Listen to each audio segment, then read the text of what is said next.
Greetings, PT staff. Going to go over the 980 ventilator, look at the settings and what's happening, overall layout of the screen.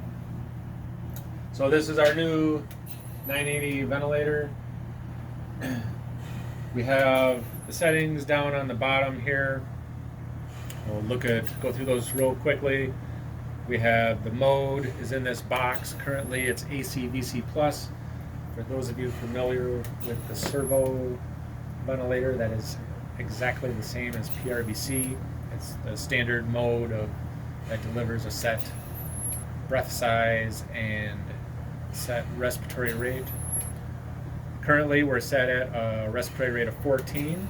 This is the tidal volume, which is 580. Inspiratory time, not as important. FiO2 is set at 40%. The PEEP is set at 8 on this one. On the top row up here, we have what's happening. So this is the respiratory rate that is currently happening. I'm going to reach over and grab this lung and do a couple extra breaths. And you can see how this rate then goes up. So that's what's happening. The patient spontaneously takes a breath and it's higher than the set rate. These two numbers are both tidal volumes. This is the breath size going in, this is the breath size coming out. They should be relatively the same of each other and also the same as what is set. This is how much air is going in and out of the lungs in 1 minute. And this is the peak pressure. These numbers we won't discuss. If we now kind of transition to alarms, things that can go wrong while you're seeing a patient, we could have a volume loss alarm. You would see those, like these numbers decrease. Up here we would have a red or yellow light flashing. A low volume alarm could be a disconnect, or a leak is probably more likely. I'll try to simulate a leak. Okay, that was too much leak, right? But a little bit of a leak. The ventilator trying to compensate it by sticking more in, but there we see the breath going in is larger than the breath coming out. We have our yellow alarm. If something is really bad, we'll get what I'd call the oh crap alarm, like that. You can see nothing's being delivered. The ventilator's really upset with that multi-tone alarm. If you have the multi-tone alarm like that with the red light up here, probably a nurse or a respiratory therapist is going to come running into the room because we recognize that as something is really wrong. I'm going to set this down over here. We can reset that right here.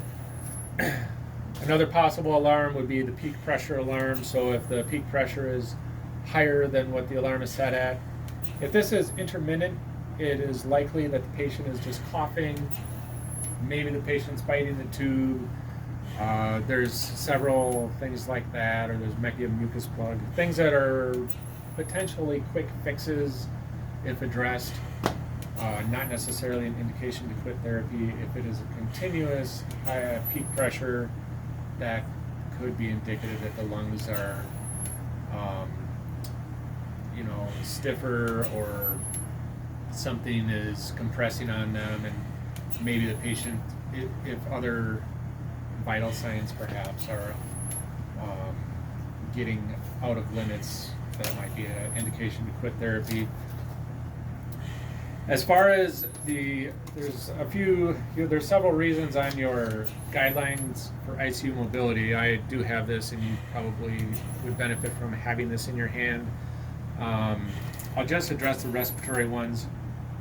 For reasons to hold therapy, the PEEP, if it's greater than 10, is indicative that the patient is more sick.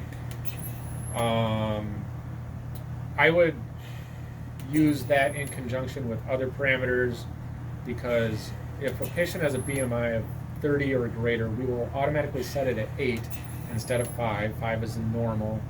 8 is the normal for somebody with a BMI greater than 30. So 10 isn't that big of a stretch to go above 8. So I would look at other things in addition. The FiO2, your guideline sheet says between 60 and 70 is a good point where you may terminate or hold therapy. That's probably a good guideline.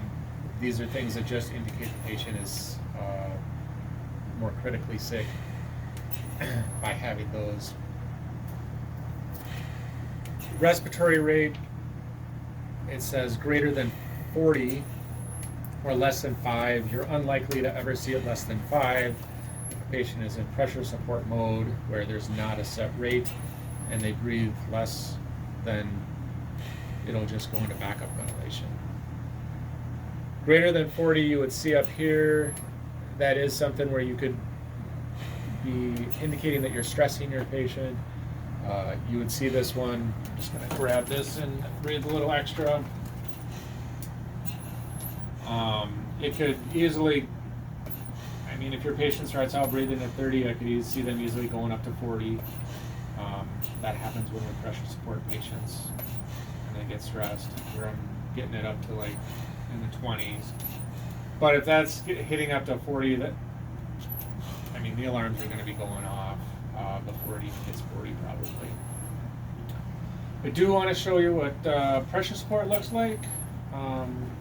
So this is standard ventilation. I'll put the patient into pressure support mode. Dial some in. I'm giving this patient 15 of pressure support, which is a lot for a patient who's weaning. You'll likely see less than that, but we need 15 to open this lung up right here. It's just a stiff lung. But so in pressure support mode, there's not a set rate. Usually the patient is, they're actively weaning from the ventilator when they're in this mode. So there is a higher likelihood you could stress them out with increased activity. But that's when watching the respiratory rate and tidal volumes would be more beneficial. If they quit breathing, it'll go into backup ventilation. So I would not be too concerned about a low respiratory rate, mainly just a high one. I should point out the alarm silence on here. It's right here. That silences the alarms for a short period of time if you know you have a nuisance alarm happening. And then we can reset it right there.